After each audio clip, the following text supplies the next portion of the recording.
March 31st, 1922. A remote farmhouse in Bavaria, Germany. 6 people brutally murdered with a mattock. But that wasn't the most terrifying part. For days before the murders, the family heard footsteps in the attic.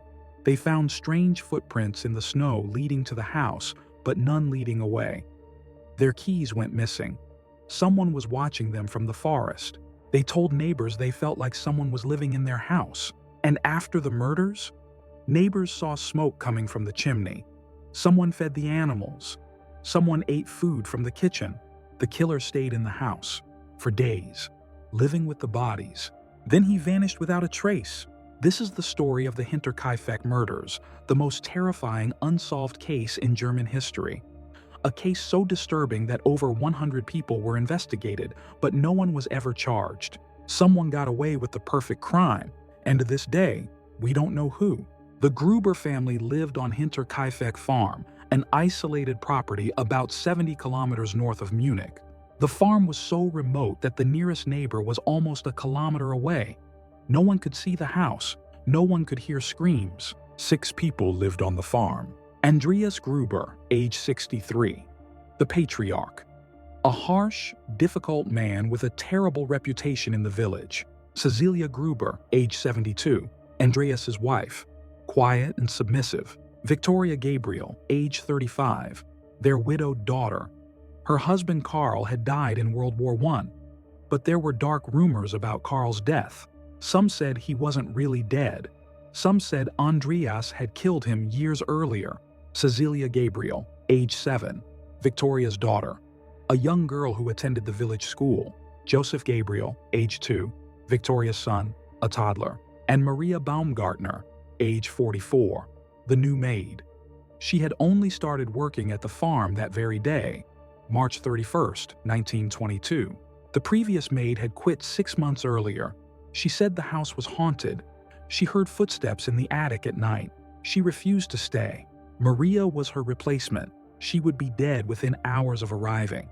In the days leading up to the murders, Andreas Gruber noticed strange things happening on the farm. 6 months earlier, he found a newspaper from Munich on the property. He'd never ordered it. He didn't know how it got there. Then, a few days before the murders, he found footprints in the snow. Someone had walked from the forest to the house, but there were no footprints leading back. Whoever came to the house was still there. Andreas searched the entire property, the barn, the attic, every room. He found nothing, but the strange events continued. Keys went missing from the house. A strange sound came from the attic at night, like someone walking slowly back and forth. The family dog barked constantly at the attic door. Andreas told his neighbors about it. He said he felt like someone was living in their house, watching them, waiting. His neighbors laughed it off, told him it was probably an animal, maybe a vagrant passing through. But Andreas was right. Someone was in that house. And on March 31st, 1922, that someone decided to kill them all. March 31st, 1922, evening. The new maid, Maria Baumgartner, arrived at Hinterkaifeck Farm around 4 p.m. She'd been hired to replace the previous maid who quit. No one knows exactly what happened next, but investigators would later reconstruct the events based on the crime scene. Around 7 p.m., Andreas, Cecilia, his wife, and Victoria, his daughter, went to the barn to do evening chores. Young Cecilia, age 7, went with them. Someone was waiting in the barn. The killer attacked them one by one with a mattock, a farming tool like a pickaxe. Andreas was struck first, then Cecilia, then Victoria, then young Cecilia. The little girl was still alive after the first blow. She pulled out her own hair in terror and pain. Clumps of it were found in her hands. Back in the house, Maria, the maid, and little Joseph, age 2, heard nothing.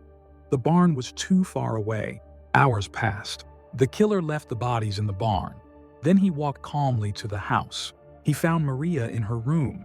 He killed her with the mattock. Then he found Joseph, the 2-year-old boy, asleep in his crib. He killed him too. 6 people, all dead, all killed with the same tool. And then the killer did something unthinkable. He stayed. After the murders, the killer didn't run. He stayed in the house for days. Neighbors noticed smoke coming from the chimney. The farm animals were fed and cared for. Someone was eating food from the kitchen. But the Gruber family never came to town. Young Cecilia didn't show up for school. No one answered when neighbors knocked. Finally, on April 4th, 4 days after the murders, neighbors broke into the house. They found the bodies in the barn, covered with hay and straw. The killer had tried to hide them. Inside the house, they found more evidence. The killer had been living there. Food was eaten. Beds were slept in. The fire had been tended. The animals had been fed every day. Investigators realized the horrifying truth. The killer stayed in the house with the decomposing bodies for at least 3 days, possibly longer. He ate their food. He slept in their beds. He lived their life. Then, sometime around April 3rd or 4th, he simply walked away. By the time police arrived, he was long gone. Police launched one of the largest investigations in German history. Over 100 people were questioned. Dozens were considered suspects. The most likely suspects: Lorenz Schlittenbauer, a neighbor who had an affair with Victoria. He might have been Josef's real father. He was the first to discover the bodies.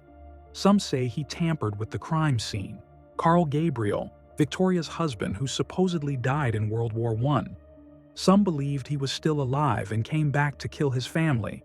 A traveling vagrant who was seen in the area around the time of the murders.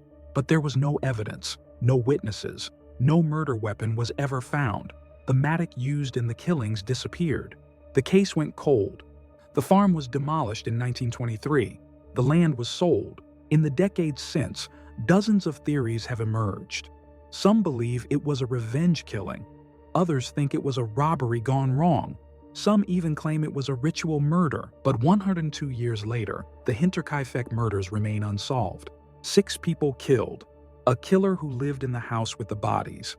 And no one ever caught. To this day, it remains Germany's most terrifying unsolved mystery.